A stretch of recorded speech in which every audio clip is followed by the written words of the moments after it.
Good Friday evening, everybody. Welcome into the Philly Friday Frenzy. I am Big Al here on the Rap Sports Network, and I am wrapping your week up with a little Philly sports talk. I'm sure you've had enough. You've heard it all. You've discussed it to length. But my opinion was asked for. My opinion was asked for on the Nick Castellanos situation and how we can turn anything in this city into a back and forth conversation. It's amazing. Super Bowl's over. Where Seahawks are now Super Bowl champions. Eagles have some work to do ahead of them, so we'll talk about that a little bit. But the big conversation is who was to blame for the Nick Castellanos situation? Was it Nick Castellanos? Was it the Phillies? I like to believe it was a little bit of both, but I will get into why I believe this is all on Nick. A lot of this is on Nick Castellanos. And something that's been a problem. Now, I've read the Matt Gelb article. I know everybody, that was like a big thing, was a source of information. A lot of guys were able to speak freely, but anonymously between players and back office people or people who are, in the mix, but not actual players. That his attitude and his personality became in a question from day one a little bit, and they dealt with that, and I guess they knew that. But I will be opening up the phone lines tonight for those who do ask that question. And the way that works for anybody who's listening right now, I will put a link in the comments section in a little bit. You may click on that link. You do not have to turn your camera on. You can just do audio. Just make sure you put your name in down there so I know who I am talking to. If you do video, I ask you no background noise, no music, no TV, no people in the background, just so we can have a legitimate conversation. I won't be able to pull you on or keep you on for a long period of time. But we're going to be talking about all that and more. Sixers and Flyers are on a break between the NBA All-Star break and the Olympic break. Flyers couldn't get to the Olympic break sooner. Embiid is injured. Tell me if you heard that story before, but our boy Maxey will be playing in the All-Star game for whatever that's worth.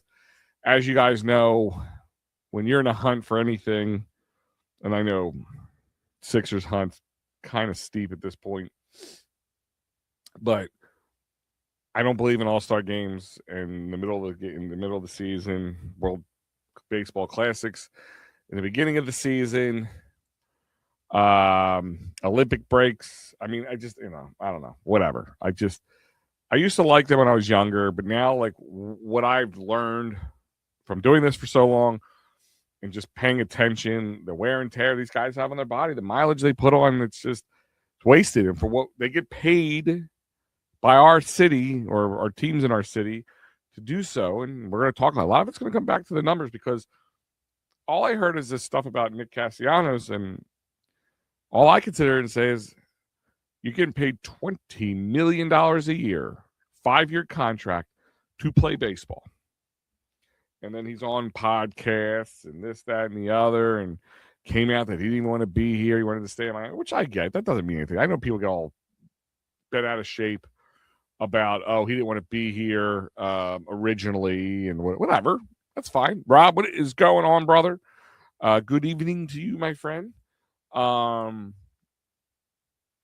It's in my eyes, it boils down. I try to look at this from our point of view as the average Joe who's not making $20 million a year to play a child's game. We make that possible for him, because that's the thing I think is forgotten. Would the UFSL or UFL or WNBA players or other smaller sports organizations, arena football players, would they like to make more money? Sure. Isn't that what it's all about? Joe Howard is on, my friend. Rob is saying Cassie is a big baby. And I think that's part of the problem. I mean, listen, I'm not putting 100% on Cassie, but I will put I put a lot of it on him. Okay. And I know a lot of people are coming back to Rob Thompson and Dave Dombrowski on this, and they get a little blame, and we'll get into that too. But my point is, it's simple. if I disrespect my boss or a manager at my company or anybody's company, you're going to get in trouble or fired for more. This guy gets fired and still making $20 million. Who lost that? Whose fault? All the man wants to do is play baseball, as I've heard. That's all I heard. He could be, but he can't play ball. He can play baseball maybe, and even then it's questionable. Not $20 million a year. The guy got paid for one good year. I mean, really, his career year was the year before he joined the Phillies when he was with the Reds still. Cassidy didn't like when he got benched, Rob saying. I think Cassidy didn't like more. And I just don't get, I'm over him. I was over him already. And, listen, he's had some big moments. And there was times when this team struggled, and he was the only guy doing it. I'm not saying he can't. But, I mean, in his career here, $20 million a year, batting a .260 average, I'm not going out of my way for him. I'm not, and listen, some guys will get what about Bryce Harper? He's produced sometimes more than Bryce Harper has. And Bryce Harper, he just panders. Bryce Harper panders, whatever. That's what he does. If I'm making that kind of bread off of somebody, I'll pander to you as well. I mean, that's just that's dumb when I hear those things. He has been given a lot.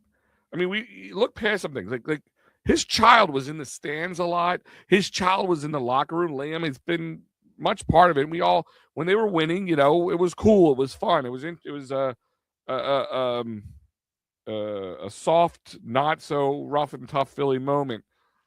And he gets to, and listen, these guys, it's hard to be dads when, from March to October, November, you're on the road a lot, especially if you're not playing in your hometown. I get that as part of the job. I get that. That's a tough part. But don't get upset when you're crying yourself to sleep making $20 million a year. The man was well overpaid.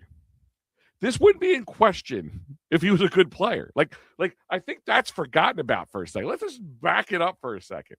If he was worth $20 million. I hope if Nick Castellanos can learn from this to not overvalue himself. He had that superstar diva moment. Joe, yes. I said, I guess you just popped on late after I said it. Yes, we will have the phone lines open in a few moments, not too long from now.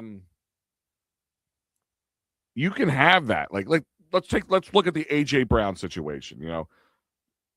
Not everybody wants to get rid of him, and rightfully so, because of the pure talent and the ability and what he brings to the field when he's on the field and he's playing at his finest. But you lose fans when you struggle and you don't run out routes hard enough, or you don't catch the balls to a guy who says that's what I'm here to do. And you lose a little bit, but you still, even if you're not a big AJ Brown fan from a personality standpoint, which I'm not from the personality standpoint, but I get what he brings to the table. Nick Castellanos had the same, if not worse, diva-esque personality, apparently, but didn't have AJ Brown type consistent abilities. And I think that's the part that's been getting forgotten about all this. You can't have this, my shit don't stink. I'm bigger than the game, act like bigger than the game, but I'm pretending I'm not bigger than the game. But, I'm taking, listen, I was over Nick Castellanos a while ago.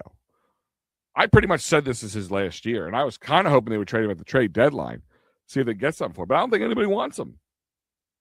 I guarantee that if a team came to the Phillies and said, we'll give you $5 million, you got to eat the other $15 million.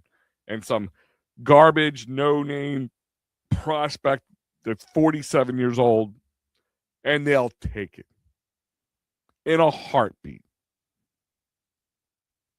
just to save $5 million. Nobody even wanted that. I want Cassidy to go to another team, and I hope he gets to play ball again another day. Don't get me wrong. But I hope this humbles him because nobody wanted you, Nick Castellanos. Not even the guys who courted you in the Philadelphia Phillies. Now, were they wrong to kind of bend to his will a little bit? You do that when you're dealing with divas. You do that. And I was excited when Nick Castellanos got signed. Don't get me wrong. I think all the athletes get paid too much, Rob says. Listen, from the standpoint, like where scientists are trying to cure diseases and them getting paid, yeah, it's but we create that, Rob. We create that. We allow that to happen by paying exuberant amount of money for tickets and parking and hot dogs and beers and TV and hats and shirts and jerseys. The fact that we're buying it is the fact that they can pay it. But I think the fact that it happens is not the biggest problem. The fact that it happens and it's just forgotten about. And that's what I think Nick Castellanos loses me the most about this situation, that he's never been humbled to the game. Didn't Cassie just get traded to Pittsburgh? No. I mean, they released him yesterday. If that's true, I mean, I don't know if that's a trade. He'd be picked up, but they would still be on the hook for. I know there was a conversation that the Pirates might be Nick Castellanos trade destination, but that's at this point doesn't matter. They let him go. They're going to have to pay the league minimum, which is less than $1 million, and then the Phillies are on the hook for 19 other. It is what it is. As far as I know, it's a rumor. Mickey, what's up, buddy? What's going on? Cassie didn't want to be here. No, he didn't want to be here. I mean, he didn't want to be here from the get. And listen, that doesn't bother me. That really doesn't bother me because didn't everybody want to play? Like, if I would I want to go out and play in Kansas City for the Royals? No. Would I rather be in Philly in my hometown and play here? Absolutely. But if I have an opportunity to play and I'm going to get paid $20 million a year to do it, but Kansas City's willing to pay that kind of money, he could have taken less money and went somewhere else. He's the one who said it's not all about the money, but he wanted the most money, and he wanted to find another suitor who would pay a lesser market, I should say, who would pay the $20 million a year to get him here. And he took it gratefully. And like I said, they accommodated him a lot, especially with the whole Liam thing. Now, I actually took some excerpts from the articles. I don't know if you guys have read the Matt Gelb article. It was pretty eye-opening. I'll take it with some grains of salt. Like when guys will speak freely but anonymously, I got to take that for what it's worth. You know, Matt Gelb's been around the team. I worked right next to Matt Gelb, sitting in the press box numerous times, in the locker room and stuff. So, I mean, he is, he's finger on the pulse of the Phillies. I mean, probably one of the top insiders for the Phillies right now. Him, Tim Kelly, those guys. Got to work along a lot of them. Great guys. Most of the guys in that area are great guys. Some guys can be full of themselves, but it comes with the territory in this company, in this business. But Matt Gelb's got his finger on the pulse, so I take it with a little bit more reverence than I would take some generic other guy who is just randomly throwing things together and coming up with his own theory. It's a little bit more smoke where there is fire type situation. That's why I don't get many games, because it costs too much. I'll go to many games. Yeah, I mean, I got four. All right, I've got 4 kids now. My daughter's older; she don't go to games often with me, but she will if I take her. And so if I take my wife and kids, that's 6 people, bare minimum. If I get 300 level, which I hate sitting in the 300 level, I became a ticket snob a long time ago. I'm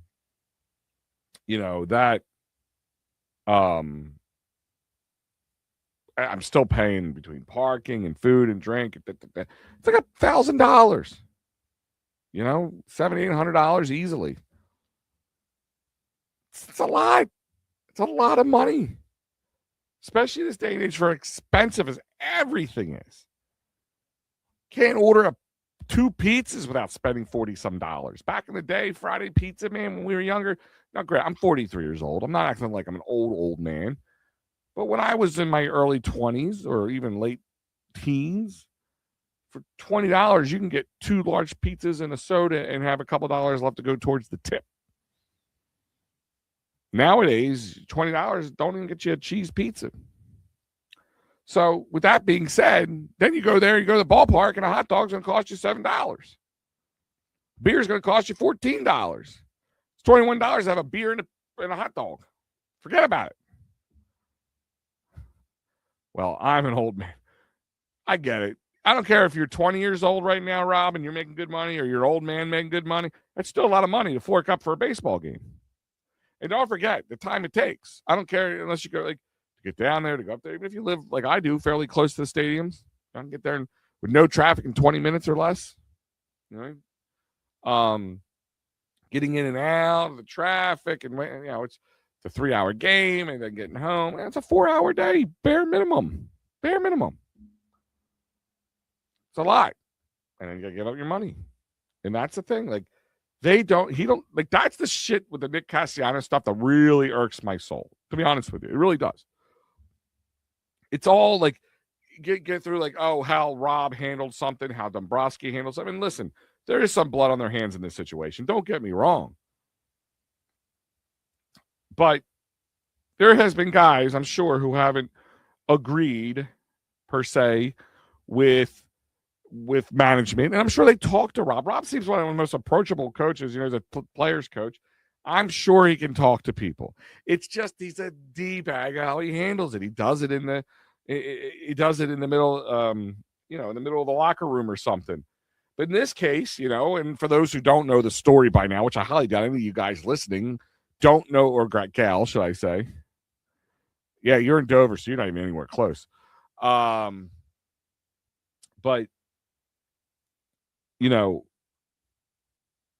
it was back in June. We didn't know exactly what happened. We all talked about it. We knew it would come out sometime soon after he got let go, when they want to, and I'm sure the Phillies released some information to kind of paint a picture of Nick Castellanos to make themselves look better. I get it. They're going to do that. They're going to kind of smear him on the way out. It is what it is. But let's talk about the Matt Gelb article first. Here's a couple excerpts. I keep saying excerpts from that article that I kind of just highlighted. Even before the June 16th incident, many teammates had come to resent Castellanos for his attitude. It starts to wear thin. Again, A.J. Brown, we were okay with putting up with it because we won a Super Bowl, right? We were in a Super Bowl. We won a Super Bowl. We were okay. We were happy with it. We were happy to do it. Happy to do it. You could be a likable dickhead if you're winning. Remember, winning changes everything. Winning cures all, we always say. But the team was probably frustrated with the trajectory. For all the frustrations we know as fans, I should say, I'm sure these guys get it. I'm sure these guys get it big time. They feel that kind of like, all right, man, we keep kind of falling in the same situation, and they're not going to come out and say, yeah, we're doing the same thing over and over again because we're assholes. Yeah, they get it. They get it. I think you would have to be pretty friggin' clueless to not see the writing on the wall. So I'm sure frustrations come from that. But when you're frustrated and you're dealing with a guy who's this diva-esque guy and he's not producing, I don't want to hear, he has more is it RBIs or hits in the postseason the last 2 years and Bryce Harper. I get it. Nobody's been doing well for the most part in the postseason. And he only got time in this postseason because Harrison Bader got hurt. I mean, he became a bench player at best after Harrison Bader got traded for. So obviously this team had gotten tired of him. So June 16th, he was taken out in the 8th inning for a defensive substitution. And if winning is what he says it's all about, he would be understanding that you aren't the best defensive player. We have a better option in defense. And you're going to sit now. You played 7 of the 9 innings today. What's the problem? You get 2 innings off. And you're going to be a little bitch about it. I don't know. Whatever. You can't disrespect the manager and talk to him the way he did, one of the Phillies players said. So it's apparently a player. You can't expect it all to be the same after that. Yeah, I mean, that's the thing. Is a line was crossed. Now, he brought out the beer and sat in the dugout, which is, by the way, a giant fine from Major League Baseball. I think towards the Phillies, maybe the player too. I have to look up that a little bit, but there would be having an open alcohol container in an active dugout is a finable offense. So not was he just being a D-hole. He was going to cause a whole mess of problems for the Phillies organization. Who's paying you $20 million a year to play baseball? That's my thing. That's where the, excuse me, loss in translation thing comes in. Like, that's my big problem. Yes, it's a player and a team fine. So, yeah, he would have got slapped with it. They would have got slapped with it. And all because he got sat for a defensive substitution in the evening. That's that. And why? Are you better than everybody else? Like, come on, man. If winning's everything, you'll do what's best for the team. You know, for all the hate Harper gets. And I think Harper gets a pass at things sometimes too much because he's Bryce Harper. And yeah, it kind of comes with the clout. But then at the same time, I think he also gets a little hate because and the question is he starting to become a bust? And that question might be answered. You know what I mean? It's the sad truth, but we'll get to that when the time comes. But he crossed the line, and he came in, and he sat in his dugout, and he had this green beer, which is a Presidente beer, or whatever it's called. And sitting back like he was on vacation or something. And right next to Rob, had some things to say to Rob. I'm sure they weren't well thought out, eloquent, or any which way you want to slice it. It was, you crossed the line that you can't go back from. And that's a part of a diva's problem. They think, and I've dealt with people in my life a lot like this. Very emotional people who think very highly of themselves, who think they can do something really above, acceptable behavior enough times, and everybody's going to always kind of go, clean slate, we'll go back to everything. But it doesn't work that way. He thinks he was definitely better than everyone else. I mean, it comes off that way. It's hubris, Rob. It's hubris. That's for sure.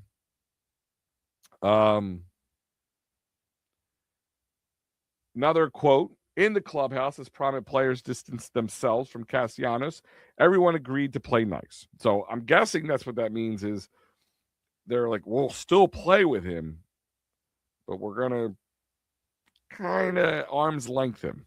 Okay. Being the bigger man, but definitely had to be a distraction to the clubhouse. Everyone, it was easier for some than others. So that was an easier said than done situation. Many had difficult time overcoming what they believed was an unforgivable act committed by Castellanos.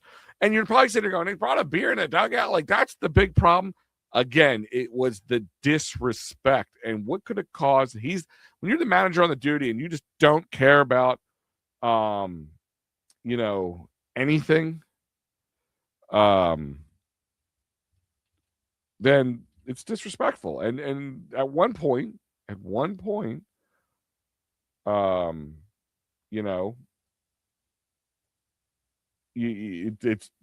tipping point. As it was a tipping point for him, apparently, it was a tipping point for others.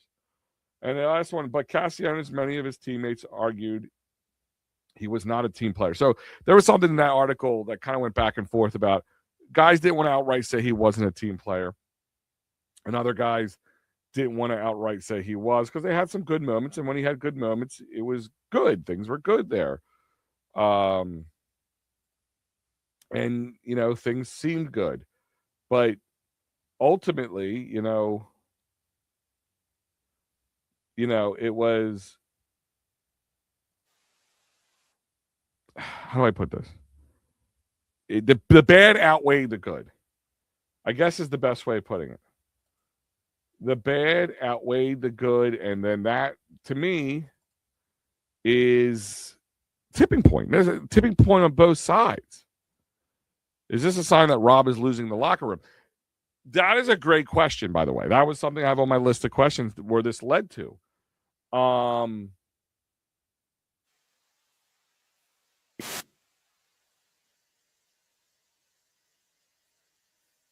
But it does tell you something about the Phillies organization, possibly, or being. And here's the other question: was was Frankenstein's monster going after Frankenstein? And I'm not saying Rob Thompson created this guy, because I guarantee he wasn't even technically the coach when he started here, right? Pretty sure, yeah. But he was, allowing it because he's a quote unquote player's coach. But again, some guys just take it further, and some guys think consequences don't, happen to them. And that's what I think we're seeing today. And he's getting out. Again, I hope that this situation humbles him to say, okay, I was paid really good by a company, a market that would praise you, would love you. And I don't think anybody really disliked, at least from like a fan standpoint. I mean, we got frustrated with him. Plenty of times I drove him to the airport because I just felt like I was just, one of the things I actually wanted to bring up, there was another piece of the article I wanted to bring up. Hold on one second. The Phillies did not see it that way. They believed they had gone to great lengths to create a comfortable environment for Castellanos. Some team officials knew it was important for him, his oldest son, Liam. It was a frequent presence on the field and in the clubhouse. Other clubs might have been more proactive, platooning Castellanos or removing him from the defense well before the Phillies attempted it. So the Phillies felt, and, of course, they're going to feel everything's on the up. They're doing the best. And if the best thing for the team is to win, then that's fine. And if you and Rob said, listen, like your boss is a D-bag or a nice guy, you disrespect them. Even the nicest guys in the world are going to push back, because that's all I heard. Oh, Rob Thompson was soft. And the minute he gets hard with somebody, I don't know, go ahead, phrasing, he's the bad guy. And I disagree with that. I will have them open shortly. I have a couple of things I'm going to go over with you. Then I'm going to bring it in because I'm going to get everybody's input. Because Rob Thompson kept playing him when he was struggling. He played a whole 2023 season, was it? Every game, and he struggled mightily for the first half of that season. Should have never gotten as much playing time as he did. But Rob stood by Nick. And yet he still disrespected. And I think that's kind of the part that was forgotten. And I think that's why Rob said, I'm done with this dude. I stuck my neck out. I've taken a lot of flack for playing him as much as we did when we probably maybe shouldn't have, or sat him before when we should have. And all he can do is be disrespectful to me and really in huge way. Play a way could have got, him in a lot of the Phillies into, hot water, especially with the whole beer thing. It's just they tried to find a taker and they wouldn't take it. So I hope that to him is, the big eye opener. And I'm going to play this clip. This was from Tim Kelly at Tim Kelly Sports on Twitter, and great guy. Guy, like I said, I got to work next to, talk to in the Phillies press box. Really well spoken, really well versed in the Phillies, and he works now on Pattison, or works with, however you want to put it. And he asked Kyle Schwarber if whether Nick Castellanos was a distraction in 2025. And I want you to hear, not just listen to the words, but hear look at his facial expressions and listen to Schwarber try to answer this question. You can tell he's definitely trying to be politically correct and salvage. The guy's probably still his friend and all that stuff, but just watch. Do you think the situation with Nick last year was a distraction at all? I mean,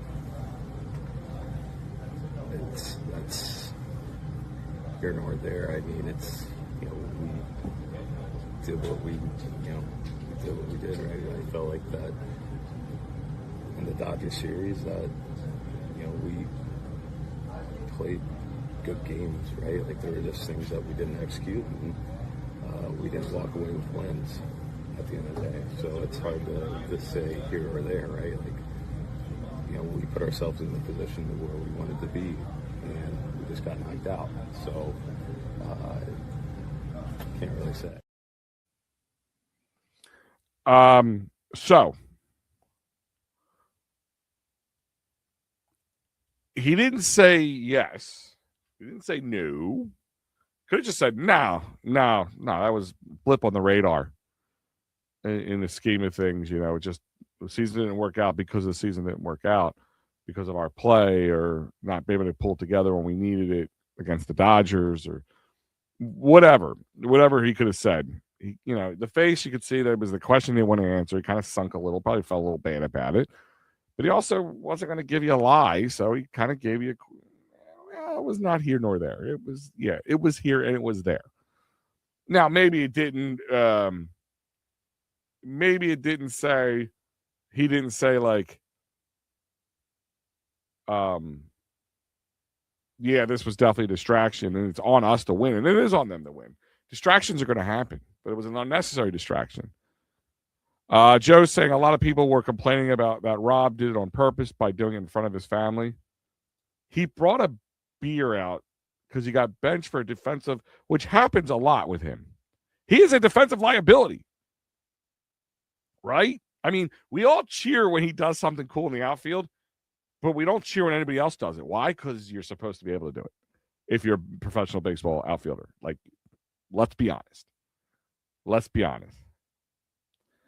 Now, Schwarber didn't say much. He avoided the question, meaning if it was a simple no, that's not at all. I mean, he could have just said no. No. I mean, the Knicks situation had nothing to do with it. I didn't even recognize it. Didn't even bother me. I was too focused on the season and obviously didn't pan out as well as we would hope. And here we are today, looking to bounce back, get back to the playoffs and get to a World Series and win it all for this city. Simple answer. Could have done that. He kind of backtracked. You want to say yeah, you want to say no. That's how I look at things. All right. So the link is in the chat. So you click on the link. It will ask you to turn your camera on and your microphone on. And then you will all you have to do is wait for me to bring you on. Remember, no background noise, no music, no people in the background or anything like that. Or I won't be able to keep you on or much at all. That's my only rules. Just like a phone call, But yeah, I mean, Nick Castellanos sank his own boat, and he's out of here for that reason. But he's out of here with $20 million still in his pocket. He could still go play baseball somewhere else, and they get to get a guy who has some upside to him for less than $1 million. So who loses here? The Phillies and the ability to sign anybody else, the Phillies fans.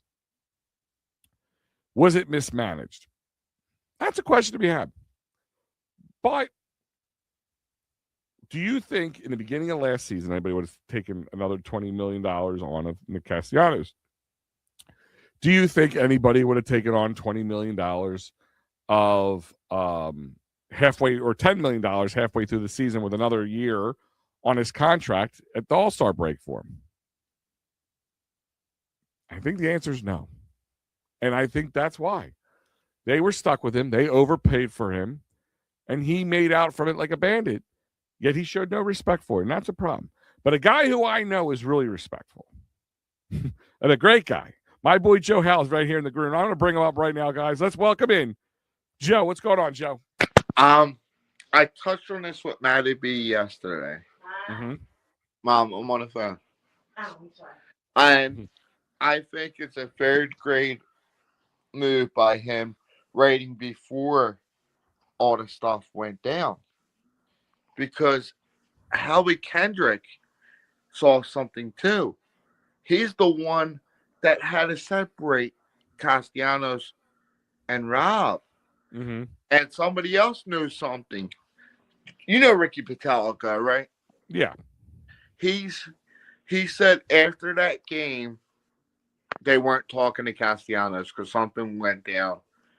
And he said something that he shouldn't have said something to the other players. Something negative that Matt, the beat writer for the Phillies, Matt even. Gelb. So what was said? I wish we could find out more. You know what, Joe?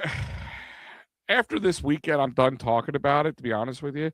Well, all right, let me ask you a question. If you found out, I heard it was Max Kepler he said something to. Yeah. I don't know what he said.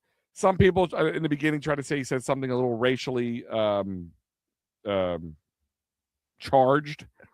Okay. I don't know who he would have said that to or anything.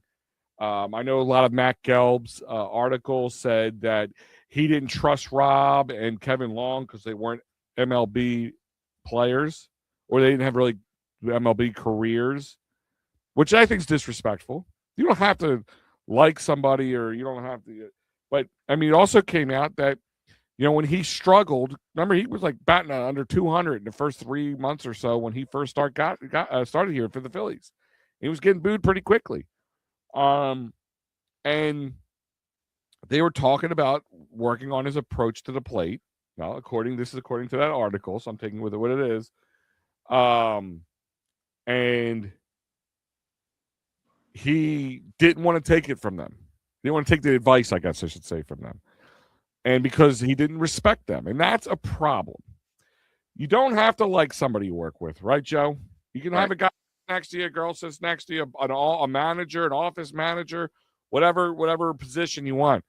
Or even a person who's in equal position to you as well.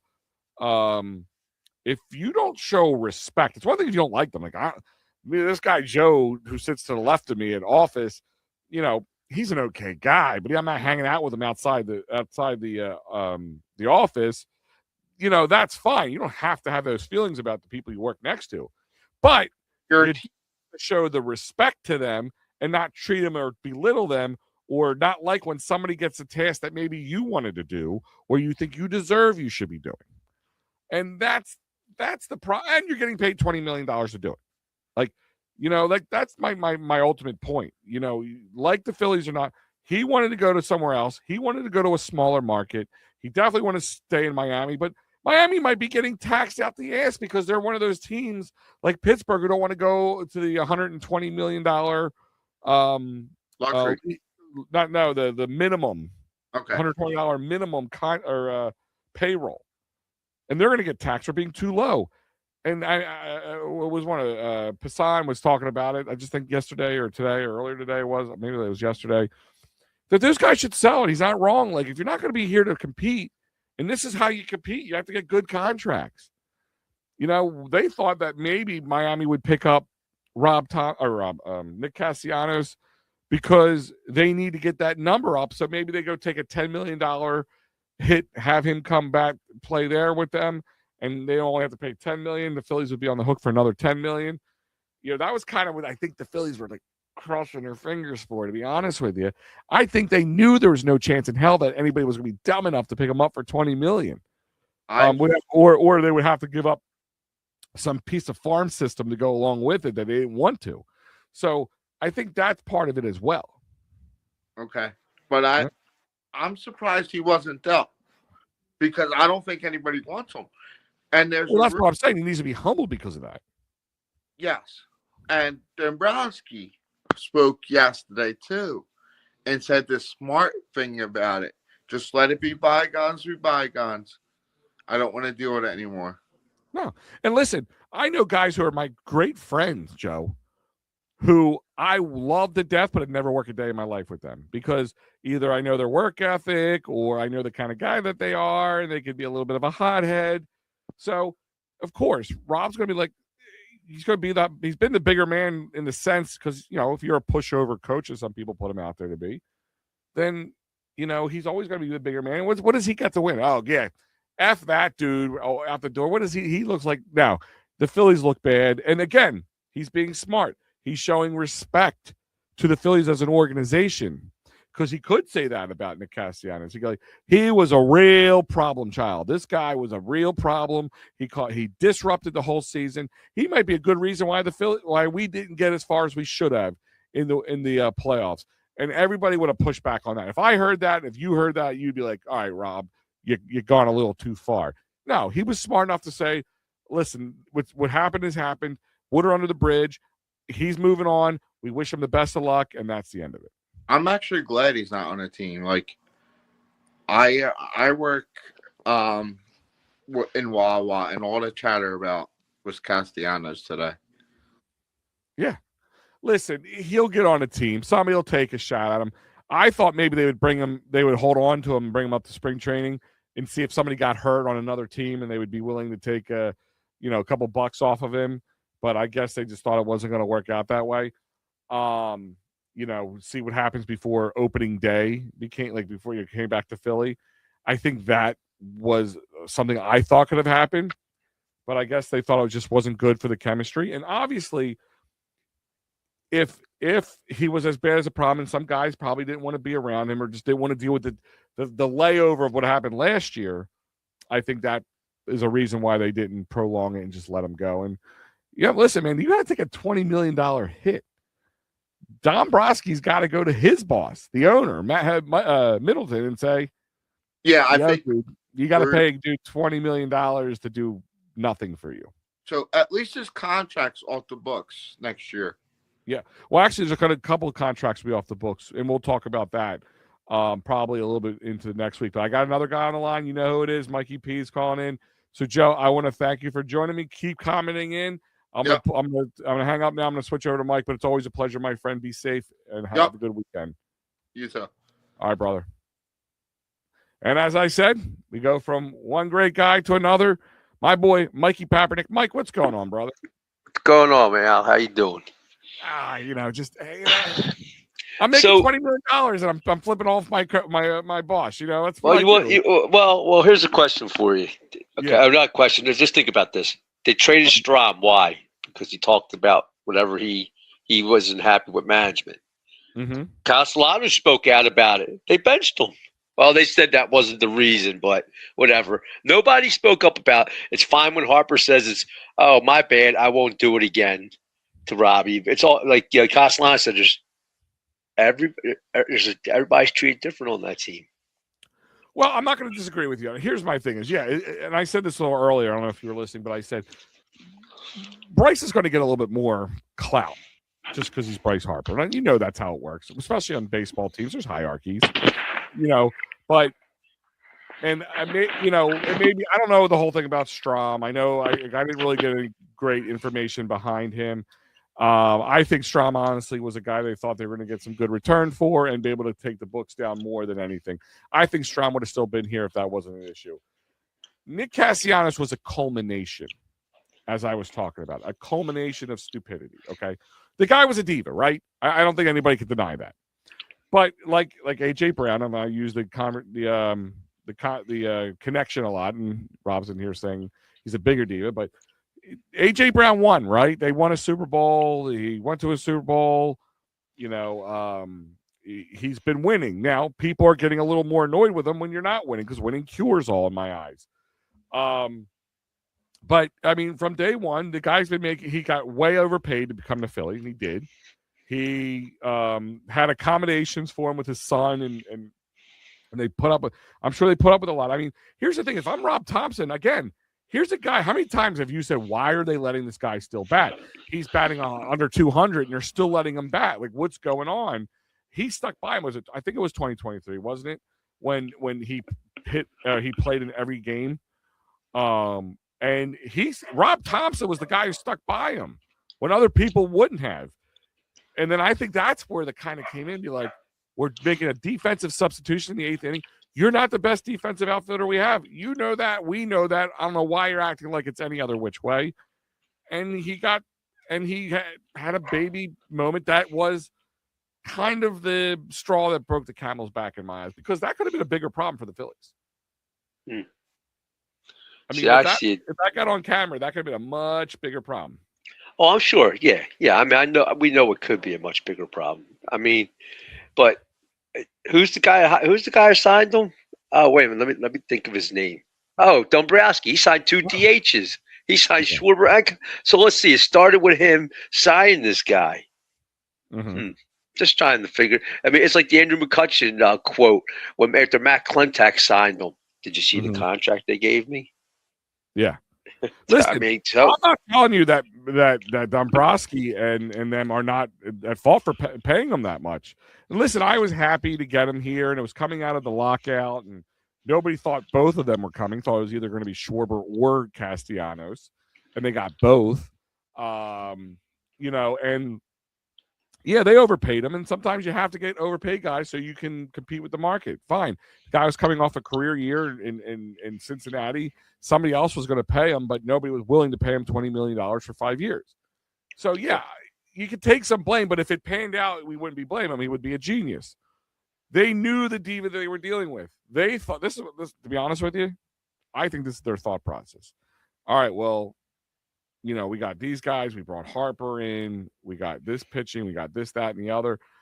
We're it's just a matter of time before we win the World Series now, like this year, maybe next year.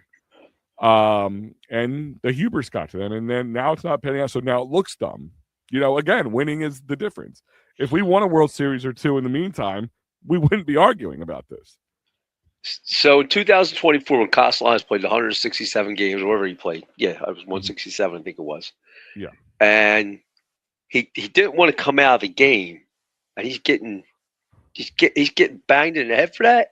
Like the people are complaining because the guy wants to stay out there. I mean, and play. And I mean, no, he's not getting banged in the head for that. He's getting banged in the head for disrespecting his manager for making the decision. Now, granted, if you don't agree with it, I mean, Mike, I don't know where you live or where you work, but I'm sure if you disrespected a manager or a boss, it wouldn't pan out well for you, would it?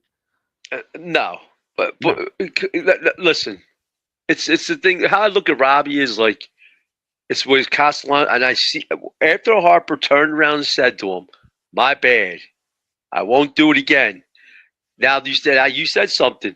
Jimmy Rollins, a former MVP, was benched by his manager for doing the same thing Harper did. But we can't criticize Harper. We can't. The guy's the face of the franchise. He's the star. Oh, wait a minute. Let me think. Let me see. Only one time 100 RBIs back in 2019. Let me see what else. When's he played a full season? You're not. Listen. You're not. I mean, so he's going to. You talk about diva. Think about this. Who came up with the showman for him? I never heard nobody come up with that. I just see him start wearing that showman. That's a diva too. We all got diva. All them athletes got it. Listen, they got a little diva. And I'm not saying that. There's a difference between just being a guy who wants to be in the spotlight, versus a guy that he thinks he's above the game. And I think that's the difference. And I'm not saying Harper doesn't in a sense, but at least even if Harper, one thing that you said differently that we have not heard from Nick Castellanos, and even if Harper wasn't sincere in it, he's the only one who said I was sorry or it won't happen again or whatever it was. Did Nick Castellanos ever say he was sorry? Did you ever see any of him, even on his way out? Nothing? Like, no. No. Harper said it for not running out of thing. Yeah. To Rob. And that's it. So he didn't hustle. And that's and I get that. And you're right. We should definitely he should get banged for that, just like what's his face?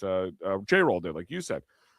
But there's a little bit of a difference when you got taken out for a defensive substitution. Okay. In a June game in Miami, and you didn't like it, and you disrespected a player, and then you go on a disrespect, which I said I think it was a culmination. This wasn't just the first time. And again, I'm going a lot of this based on what I read in that Matt Gelb article, because I take his with a little bit more reverence than I would take some. The guy's in the locker room constantly. Guys will talk to him more than they would talk to probably any other beat reporter for the most part. So I take it with a little bit more reverence, but I hold some of it for my own opinion. But, you know, it's apparent that a lot of guys were over his shenanigans from 22, 23, and then it just kept. I just think it was a boiling point. And I get it. I think he hit a boiling point, to be honest with you. But his boiling point, he exploded, and then it just made it easier for them to go, we're done. You know, we put up with enough with this guy. And again, Rob Thompson, you know, for all the things he wants to complain about him, he was the one guy stuck by him when nobody else wanted to. You know, I'm sure how many times, like, again, okay, I'm listening. No, go ahead. Carlos Santana. Yeah, was signed for $20 million. They Clinton put him in left field. Hoskins. Okay. Do you think they were going to bench Carlos Santana making $20 million? Seriously, no. They weren't going to bench. They couldn't bench. They couldn't justify sitting him down for games and game. I mean, they did at the end last year, but it's hard to do when you have all that money. You have to play him. I mean, you're stuck. No, I mean, sometimes you're pot committed, as I use like a poker term in that sense. When you're paying a guy that much, you're pot committed. So maybe to me, again, maybe I'm looking at it from like I manage a company, a very wealthy company, and I look at it this way: is if you're willing, really willing to bench a $20 million player for the most part, you only played in the postseason because Bader got hurt. And then you're willing to really just move on from him and possibly, as they are now, eating $20 million. Mm-hmm. That's got to mean something. And listen, I don't care if you're John Middleton and you make your bazillionaire, $20 million is $20 million. And for you to sit there and have to eat it, and for Dombrowski to have to sit there to sell it to Middleton, to have him to want to eat it, because I can see Middleton going, no, that guy's playing for us. Sorry. You know, but he must have. I don't want to use the term cancer in the locker room. I think that's thrown around a little too much. No, I get what you're saying. He is. I mean, I'm sure he is. I'm sure he was. You know, and did he have the? I mean, it's good. Look, there's always that A conversation, F conversation, and there's the middle part we'll never know about. Sure. That's the whole thing. And you know, I mean, was he a diva? Okay, yeah, I get it. You know, I mean, did he play up to his potential here? No, he didn't. You know, and he came in probably like a star because of the year he had in Cincinnati, where he, you know, I think he had like 30 some home runs, 100, like whatever he did. He had a real good year. Oh yeah, all-star year. I mean, and then he's coming to a team where, you know, the pressure's on this team. I mean, I use the analogy. What I always tell Matty is, when Schwarber hits a home run, Harper goes up there, and it's like he has to bash the ball now. Like he's got to up one Schwarber. Well, I think Castellanos felt like, you know, in his head, you know, he had to up one of these guys here, you know, like, because he's, you know, I'm a star too. I'm getting paid making more money than Kyle Schwarber. I'll make him $5. That's been my conversation with this team for the last since 2023 is that we had too many mashers on the team, too many guys just trying to knock the cover off the ball and be a home run hero. And look at the Dodgers, they have guys like that, but they have also plenty of guys who can pray and spray and move guys around on the base. And that's the difference between the Phillies and the Dodgers, really, to be honest with you. Yeah. Now here you go. Now, when you see something like when a player's sitting on the bench and they see Harper go, my bad. You don't think there's 27 guys that see that. Now they think they can do it. Okay. Now, when you got Schwarber saying, basically telling Robbie, I don't want to bat you. I'm first or second. I'm not batting any lower than that, because you know he already said, well, I don't mind being a fourth batter, but I prefer batting first. This was a couple years ago. Like, come on, dude. Like, you can't play defense. He knows he can get over on Robbie, because Robbie's going to say, okay, no big deal. I mean, you know, Charlie you and Harper kind of coach too. But here's the thing. Schwarber's not number two. Any manager would not have Schwarber number two. No, I agree with you. I said the only thing that can make that $150 million digestible, partially digestible, is if he's batting fourth. But here's the problem: is you got Robbie who just agrees. He don't want to. He'll move everybody around after Harper. Bob will bat fourth, Bob will bat fifth, Marshall bat fifth, JT will bat fifth, JT's fourth. Yada yada yada down the all down the road. How it is. He don't switch the top three. How dare he do that? I swear he switched. He said he'd do it this year. He'll move Harper to 2 and Schwarber to 3. Boy, that's a big move. Yeah, no. Listen, I honestly thought he was gone this year. I thought Rob Thompson was gone too. I thought they were not going to go clean house, but they were going to make some changes. I thought Nick Castellanos was gone. I think everybody thought that. There was no writing was on the wall, hence why they couldn't move him. But I thought Rob Thompson was going to be gone. I mean, Harper's not getting younger, and if you want to cash in on that Harper money, even though they already have, let's be honest, they made their money. But they're stuck. They're stuck with him. Yeah, but you could be okay stuck with him and Schwarber, but you have to have guys around who are not just mashers, guys who can be contact hitters. And I think that's what I think they're going to be start moving towards. I don't want to say they saw 2026 as a transition year. Yeah, but I kind of have that feeling the way they made moves in the offseason, things like that. I because think about it, Nick Castellanos was coming off the books one way or the other next year. Walker. There's a couple other guys on there. Luzardo. And depending on how Luzardo does this year, they may be able to re-sign him for a reasonable price. But my point is, and then hopefully Painter works out and Crawford works out, because I'm looking at Jose Perez is the only player I'm excited about this year is Painter. I mean, I'm excited to see Crawford. I would be excited they would even entertain Aiden Miller if they think he's ready, but I don't know if he's there yet. Especially, Bohm. Bohm will be gone too. This is Bohm's last season, unless they re-sign him, of course. Yeah, I mean, I really think this is a transition year, to be honest with you. It just goes back to Robbie. Like, I don't know. He should have been gone. Any owner, like Jimmy Rollins said, I think I've said it 100 times.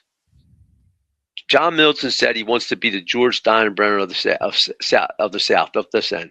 Well, John, you're not living up to it, because George Steinbrenner, I hate to say it, probably would have canned that fool back after the pennant, probably, when they lost it to Arizona. He probably would have canned him. He definitely would have canned him after the Mets series, getting swept by the Mets in an ugly way.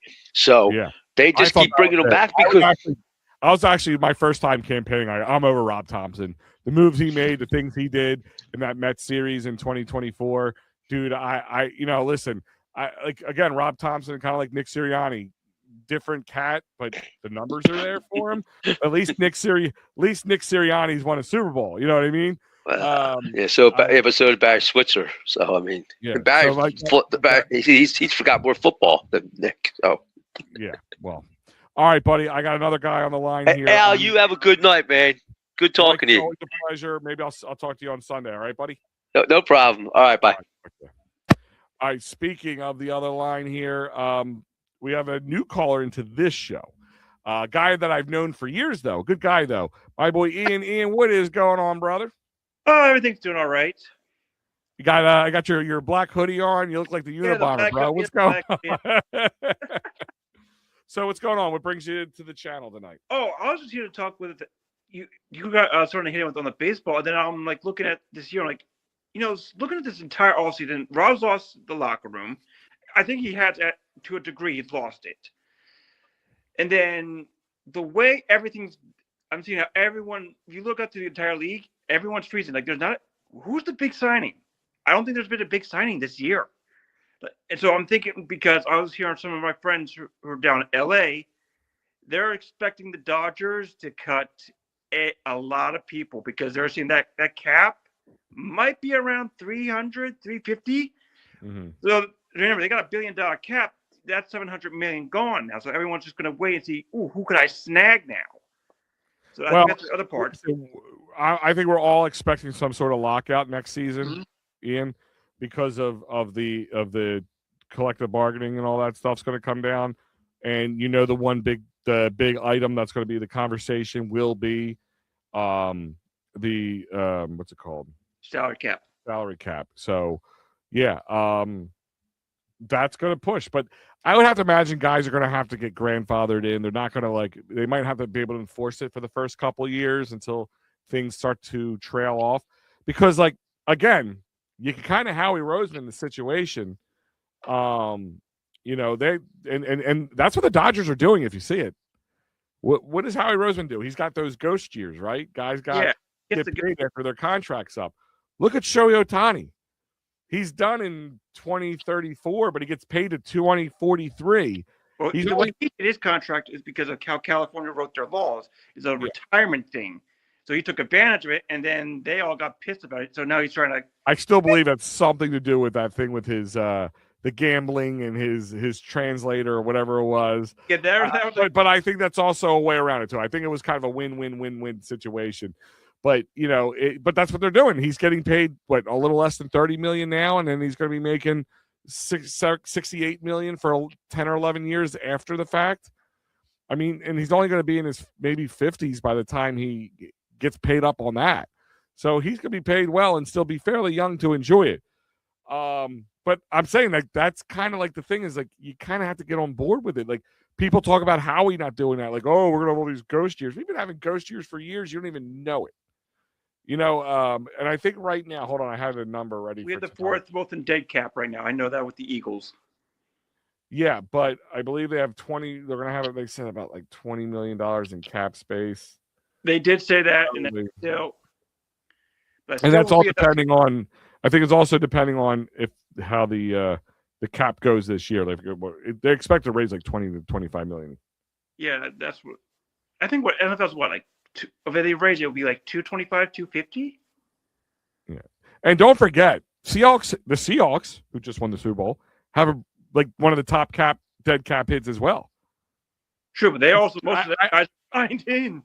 I think the dead cap's a little overblown for people. Mm-hmm.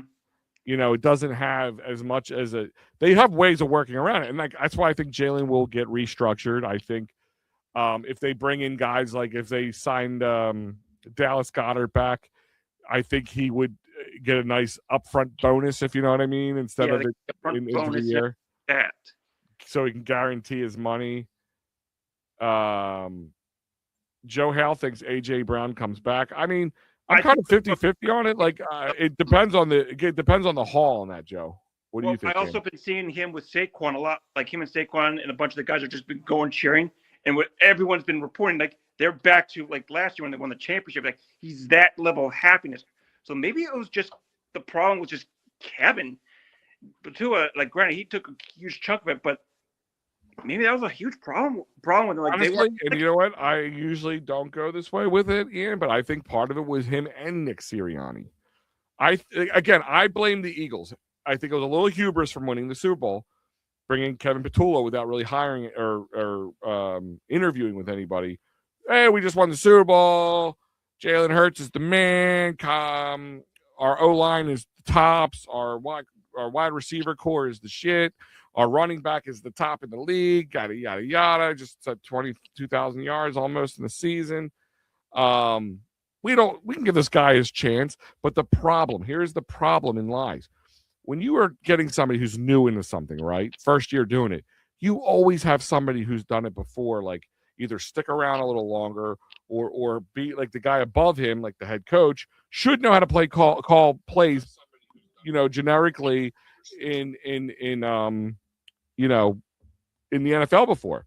Well, Nick Sirianni did very little. Little of that. And then he just brings in his guy. Then now I think Howie's like, Nick, you're done with that. Like Nick, you're cool. And I think they said, well, we can't.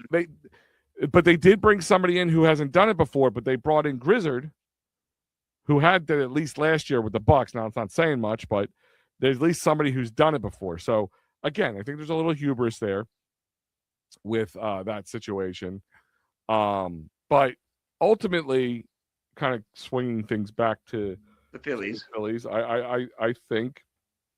I don't want to sit there and say Rob lost the locker room because the Phillies, if you're allowing Nick Castellanos leave in the way he left, and you believe that locker room has just completely lost respect and completely lost any belief in their skip, I think he would have been gone too.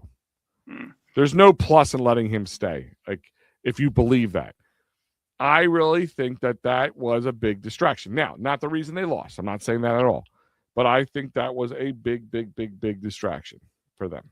I think they're also going to be bringing up guys. I think we finally see the years. Who else do we have to bring up? Like Justin Crawford. We keep hearing him. We keep hearing him. When does he come up? It's going to be the youth movement. It's going to be the youth movement. Youth movement is going to be big for the Phillies going into the next year. And that's the way they're going to be able to bounce back, is by you still have Harper still in his prime, Schwarber prime-ish. You're going to have JT around to help work with Painter a little bit while they hopefully start to find the catcher of the future in the next year or two. But, Crawford in the outfield, Bohm leaves next year. If Aiden Miller can come up, everything's looking good trajectory-wise with him. See how Bryson Stott ends up. I think, you'll see guys like Brandon Marsh be gone next year. There's going to be a lot of guys. A youth movement will be what they're going to be wanting. And I'm hoping, that whatever they learned, if they could take a $20 million lesson out of this whole Nick Castellanos thing, because they said they were trying to work with him to try to teach him to be a little bit more plate discipline, and he didn't want to hear it. Hopefully they talk across the board. And if I'm Rob Thompson, if I'm the skip, right? First thing Ian and I would say, if you're my one of my star players, I would sit you guys all in the middle of the room and say, hey, Ian and everybody else, listen up here. Nick's gone. We know what happened there. We need to move forward. We're here to win the World Series. Am I wrong? And get everybody all jazzed up and ready to go. And then be like, but we need to make changes. We need to look in the mirror and see what we all have done wrong. I know what I've done wrong, and here's what I've done wrong. And I put it right up on a dry erase board. Now I want the rest of you to come up and start putting what you think you could do better. And if you had truth serum in them, I guarantee a lot of them would say plate discipline would come up. Yeah, as well. But my case would be the pitching's like staying out, get more inside of the strike zone. So I probably end up being the pitcher. Yeah. But our pitching's carried us a lot. I mean, I think we would be without really good pitching. But now it's if they go down the best way to put it is like what they do with the unions. Like they constantly, you look at them, they constantly cycle guys out. Like this year, they cycle out a bunch of their guys that just won on the supporter shield. The best. That means they're the best in the entirety of MLS in the regular season. And that's something they say, hey, we just sell a bunch of the guys, which frustrates the part that still frustrates me is they don't use that money to bring in some guys to help along, because they constantly bring in their youth guys coming up. And now these young bucks, they're hungry. They want to make a name for themselves. So maybe that lights a fire under their butt, because they're realizing, oh crap, these guys are still going to come for my job. Yeah. Well, listen, I know one of the conversations on sports media this week was that the Eagles could be looking to bring in like a second round, third round quarterback or a second backup quarterback to put a little heat on Jalen Hurts. Sure. Yeah, I'm like, whatever with that. But, I think that's what the youth brings. I think the youth brings energy and to guys, and I think it also brings hope. Because maybe that will be the saving grace for the Bryce Harper era, that instead of just lining him up with a bunch of guys who are a bunch of mashers and just mash the ball while the pitching takes care of the rest. I mean, the 2023 Diamondbacks gave everybody a script on how to beat the Phillies. Like they did. Like just throw stuff to them that they can't hit over the fence. And that's what they did. Joe Hale thinks the future is bright. I sure hope so. I hope the development is good in the Phillies organization. I hope Aiden Miller is ready. We're going to find out this year if Andrew Painter can hack it, because they've been doing a lot of that. Because there's Painter basket. Yeah, because I have no faith in Nola, because Nola has up down, and this ironically, knock on wood, he does have a good year and step up, because that's been his MO. It's so inconsistent, especially during the playoffs. You can't have that. So Painter's got to step up. He competes for Nola's job. And let's see if he. Yeah, I mean, listen, he is. I'm not saying Painter has to be an all-star or an ace pitcher this year, but they have passed up on some trades that could have had some big players here because they thought he was the future. Same thing with Crawford. Same thing with Aiden Miller. They could have probably brought in some big names with those trades. So, but at one point, and this is why I agree with Matty B a little bit about that, you have to let some of the young guys. You can't just keep giving guys big contracts because we kind of get into the situation where we are now. So Rob thinks Noah will be better this year. I sure hope so, Rob. That's one of my frustrations with him playing World Baseball Classic for Italy, by the way, not even just for America. I don't want any of those guys playing, to be honest with you. We are not getting any closer to the promised land. We're actually just like kind of meandering towards the end of the finish line, but not crossing the finish line. And we've been there, and it just feels like we're falling backwards even before that. It's like the Flyers. Yeah, well, at least the Flyers are a little different. I mean, ultimately, the Phillies are more made to win the World Series now than the Flyers are made to win. The post-Ed years, like especially the post-Ed years, when they'll make it into the playoffs. Next year they'll go out, they'll miss it in, out. It's like, what are we doing here? Why are we stagnating with the Flyers? That's what you're describing the Phillies currently. Well, but with the Phillies, it's like they're not even in out of the playoffs. They're in the playoffs. They're winning 90 games easily, and then they get to the playoffs, and it's just like that's it. Like it's and that's the problem. I think the frustration comes in with this team. And when you have guys here long enough, getting towards the end of the contracts, they thought they maybe should have had a World Series already under their belt, and now they're not. You know, it plays a factor. I'm just hoping that these guys playing the World Baseball Classic. I mean, we saw Trey Turner the year he was signed here. He played in the World Baseball Classic, and then he came in here and he had a pretty tough year for the most part. So we'll find out. And with Harper playing with Team USA, he'll be in better shape. I hope it plays out that way. I really do, Joe. I really do. Maybe I get a little nervous with that, especially with, I think he said it, Joe said it earlier, maybe you did, Ian. You know, Harper has kind of been banged up more often than not, and different injuries, a wrist injury and you know, all that kind of stuff, the Tommy John injury. And Joe hopes the Flyers will be selling. I feel like that's like every year, Joe, anymore. Well, I mean, their main prospect with Gavin McKinnon, that's still always going to be up in the air, even though most of the charges got dropped.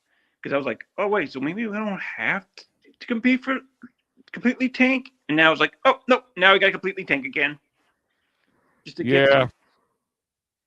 As long as it's tough.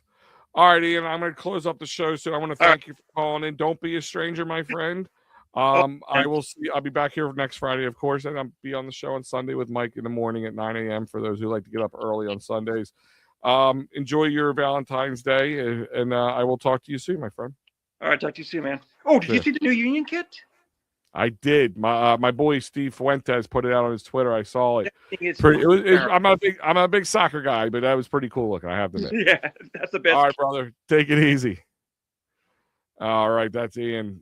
Love joining him. Ian's been around. I've known Ian for a while. He's been following me since even before EOP was EOP. And hopefully Wheeler gets back to his old form. That's a big hope, dude. I don't know if you guys hear the video that he has the bone that they had removed, thoracic bone, in his closet, hanging in his closet. It's pretty Wheeler-esque type stuff. Thank you, Rob. Guys, I want to thank you for joining me.